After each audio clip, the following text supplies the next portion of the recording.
Hello बच्चों, let's read this question. Which of the following statement is incorrect. हमें यहाँ पे चार स्टेटमेंट गिवन है, हमें बताना है कौन सी स्टेटमेंट इनकरेक्ट होगी। आइए शुरू करते हैं। अगर मैं ऑप्शन ए की बात करता हूँ तो ऑप्शन ए में कहा गया है potassium amine tetracyanido nitroso nitrosonium chromate having magnetic moment is equal to 1.73 bm and D2sp3 hybridisation. तो यहाँ पे हमें कॉम्प्लेक्स गिवन है। कॉम्प्लेक्स को अगर मैं ड्रॉ करता हूँ इसके नोमेनक्लेचर के अकॉर्डिंग, तो कॉम्प्लेक्स कुछ ऐसा है। यहाँ पे क्रोमियम है और चार साइनाइड है, टेट्रासाइनाइडो है, तो नाइट्रोसियम NO हो गया एंड अमाइन का NH3। तो कुछ इस तरह इसका कॉम्प्लेक्स हो गया। इसमें पोटाशियम तो मैंने K2 लिखा है, अमाइन के लिए NH3 होया, टेट्रासाइनाइड मतलब चार साइनाइड थे, ग्रुप CN हो गया, नाइट्रोसो मतलब NO हो गया। एंड यहाँ पे K2 क्यों लिखा है, क्योंकि इसकी अगर ओवरऑल आप अगर चार्ज बैलेंस करोगे तो यहाँ पे 2 अपने आप आ जाएगा। तो आइए अब इसका मैग्नेटिक मोमेंट की अगर मैं बात करूँ, देखो यहाँ पे पोटाशियम सॉरी क्रोमियम के ऑक्सीडेशन स्टेट की है ना +1। ठीक है, तो इस क्वेश्चन जिस ऑप्शन का फर्स्ट ऑप्शन का की कंसेप्ट बनता है ना, वो की कंसेप्ट ये बनता है कि सबसे पहले जब इसकी ऑक्सीडेशन स्टेट गिवन है उसके अकॉर्डिंग आप इसकी क्या लिखोगे, इलेक्ट्रॉनिक कन्फिग्रेशन लिखोगे, कन्फिग्रेशन। और देन आप इसके जो कॉम्प्लेक्स में जो लिगेंड्स यूज हुए उसको एनालाइज करके बताओगे इसकी हाइब्रिडाइजेशन क्या होगी। आइए मैं आपको बताता हूँ कैसे। सबसे पहले अगर क्रोमियम +1 ऑक्सीडेशन स्टेट में है तो इसकी कन्फिग्रेशन क्या हो जाती है, 3d5। +1 में 3d5 होती है ना, क्योंकि क्रोमियम की होती है 3d5 4s1। अगर +1 ऑक्सीडेशन स्टेट में तो 4s1 से इलेक्ट्रॉन चला गया तो इसकी ऑक्सीडेशन स्टेट होगी 3d5। अब यहाँ पे जो लिगेंड है ना, ये लिगेंड एनालाइज करने बहुत जरूरी है इस क्वेश्चन में। ये जो साइनाइड लिगेंड वगैरह है तो ये स्ट्रॉन्ग लिगेंड होते हैं, और स्ट्रॉन्ग लिगेंड क्या करते हैं, जनरली पेयरिंग कर देते हैं। और जब ये 5 इलेक्ट्रॉन की अगर पेयरिंग होगी तो वो इलेक्ट्रॉन कुछ इस तरह फिल होंगे, first second third fourth and fifth. तो हमारे पास एक ही अनपेयर्ड इलेक्ट्रॉन बचेगा। और जब इसका मैग्नेटिक मोमेंट निकालता हूँ तो कैसे निकालते हैं हम, इसका फार्मूला होता है √NN+2। तो n की वैल्यू कितनी आई, 1 आई है, तो यहाँ पे जो मैग्नेटिक मोमेंट आएगा √3 आएगा। √3 क्या होता है, 1.73 होता है। तो हमारे मैग्नेटिक मोमेंट की वैल्यू तो ठीक है। अब बात आती है कॉम्प्लेक्स फॉर्मेशन की। हमेशा याद रखिए जब भी स्ट्रॉन्ग फील्ड लिगेंड होते हैं, और इन केस ऑफ क्रोमियम, तो आपने देखा जैसे मैंने पेयरिंग करके दिखाई है तो क्या हुआ, ये दो ऑर्बिटल खाली बच गए। और 3D के बाद क्या होता है, 4s होता है कुछ ऐसे, उसके बाद होता है 4p। तो जो कॉम्प्लेक्स बनेंगे बाहर से आएंगे, तो वो कॉम्प्लेक्स इन ऑर्बिटल्स को लेके क्या बनाएंगे, कॉम्प्लेक्स का फॉर्मेशन करेंगे। तो ये क्या है, डी अंदर वाला डी है तो ये मैं क्या लिखूंगा, D2। फिर S है तो S लिखूंगा, P ऑर्बिटल 3 है तो ये लिखूंगा। तो ये इनको बोलते हैं इनर ऑर्बिटल कॉम्प्लेक्स। याद रखिएगा क्रोमियम के केस में जब भी स्ट्रॉन्ग फील्ड लिगेंड आते हैं, देन जो कॉम्प्लेक्स बन के आता है हमारा, तो आपको सबसे पहले उस कॉम्प्लेक्स के लिए जो इलेक्ट्रॉन की पेयरिंग करवानी है। अगर पेयरिंग करवाने के बाद अगर दो डी ऑर्बिटल खाली बच जाते हैं, जैसे इस केस में दो डी ऑर्बिटल खाली बचे हैं, तो वहां पे इनर ऑर्बिटल कॉम्प्लेक्स का फॉर्मेशन होता है और उसकी हाइब्रिडेशन होती है D2sp3। अगर मैं इसको लिखूं sp3d2, तो इसमें जो डी बाद में लिखा है इसका मतलब होता है ये डी यूज हुआ है, ये 4d है। बट आगे लिखने का मतलब है 3d, मतलब इनर ऑर्बिटल वाला 3d यूज हुआ। तो हमारी फर्स्ट स्टेटमेंट तो एकदम करेक्ट है बिल्कुल। अब बात करते हैं सेकंड स्टेटमेंट की। तो सेकंड स्टेटमेंट में एक रिएक्शन गिवन है, K3 AlF6 plus BF3 AlF3 के BF4। आइए इसको मैं नेक्स्ट पेज आपको समझाता हूँ। तो रिएक्शन कुछ इस तरह गिवन हमें कि K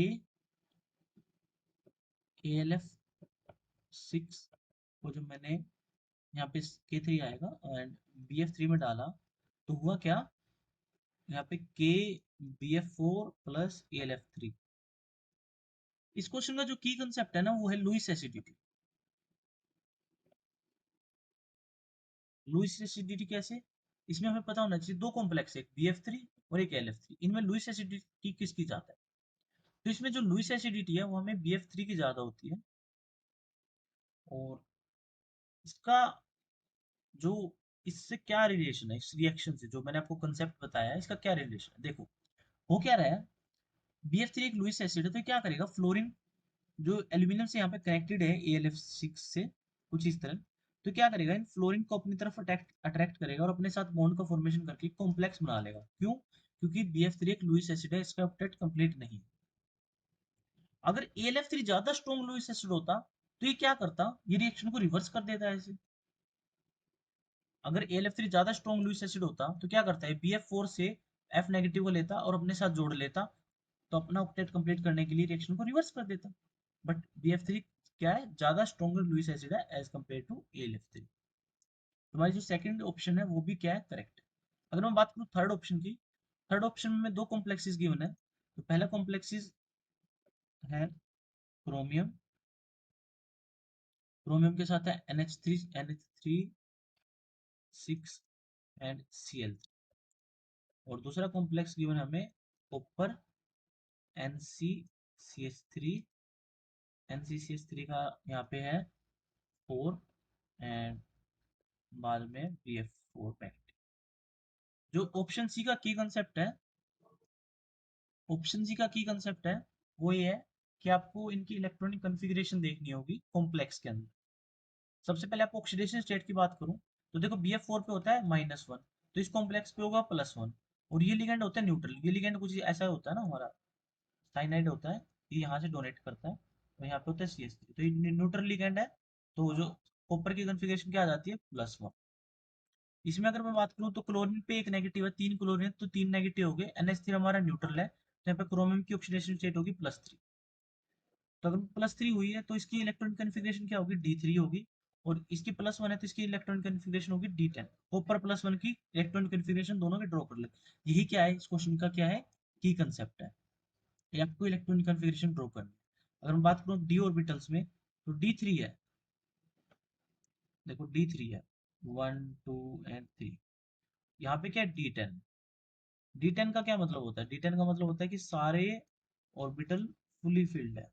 जब सारे ऑर्बिटल फुली फिल्ड होंगे ना, तो यहाँ पे डी डी ट्रांजिशन नहीं हो सकता, जो कि कोऑर्डिनेशन कंपाउंड में कलर का रीजन होता है। यहाँ पे क्या नहीं होगा, डी डी ट्रांजिशन नहीं होगा, क्योंकि सारे ऑर्बिटल फिल है, डी डी ट्रांजिशन। बट यहाँ पे डी डी ट्रांजिशन हो सकता है, क्योंकि जब स्प्लिटिंग होगी यहाँ पे, तो यहाँ पे वैकेंट ऑर्बिटल भी है, तो यहाँ पे क्या हो सकता है, डी डी ट्रांजिशन पॉसिबल है, बट यहाँ पे डी डी ट्रांजिशन पॉसिबल नहीं है। तो जब भी डी डी ट्रांजिशन पॉसिबल होता है, देन उसके कोरस्पॉन्डिंग कॉम्प्लेक्स क्या करता है, कलर शो करता है।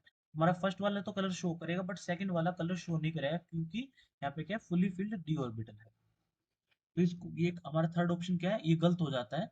तो यही इस क्वेश्चन में पूछा था इनकरेक्ट स्टेटमेंट, तो ऑप्शन 3 हमारा क्या हो जाता है, करेक्ट हो जाता है।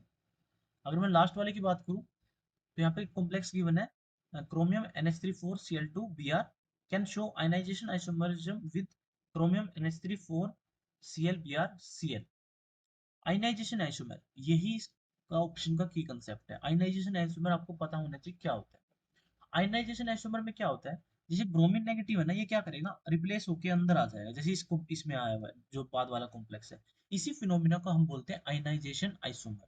आइए मैं आपको एग्जांपल के थ्रू समझाता हूँ। अगर मैं जैसे बात करता हूँ मेटल की, और यहाँ पे मैंने मान लो कोई भी 6 लिगेंड है, तो मैंने 5 को ऐसे नोट कर दिया, और एक ब्रोमीन नोट कर दिया, और बाहर मैंने कुछ भी क्लोरीन फ्लोरीन आयोडीन कुछ भी ले लो आप, कोई मतलब नहीं है। तो आयनाइजेशन आइसोमर क्या होता है, कि बाहर वाला लिगेंड तो अंदर आ जाए और अंदर वाला बाहर चला जाए, इसको बोलते हैं आयनाइजेशन आइसोमर। तो इसका आइसोमर कुछ इस तरह का। तो यही तो इस क्वेश्चन में हो रहा है, कि ब्रोमीन अंदर जा रहा है और क्लोरीन क्या आ रहा है, बाहर आ रहा है। देखो ब्रोमीन अंदर आ गया, तो ये फोर्थ ऑप्शन भी हमारा क्या हो जाता है, करेक्ट हो जाता है। तो इस क्वेश्चन का करेक्ट आंसर क्या होगा, ऑप्शन थर्ड। क्योंकि जो कॉपर वाला कॉम्प्लेक्स है ये D10 कॉन्फ़िगरेशन में, और D10 क्या होते हैं, कलरलेस होते हैं। I hope you will understand. Thank you.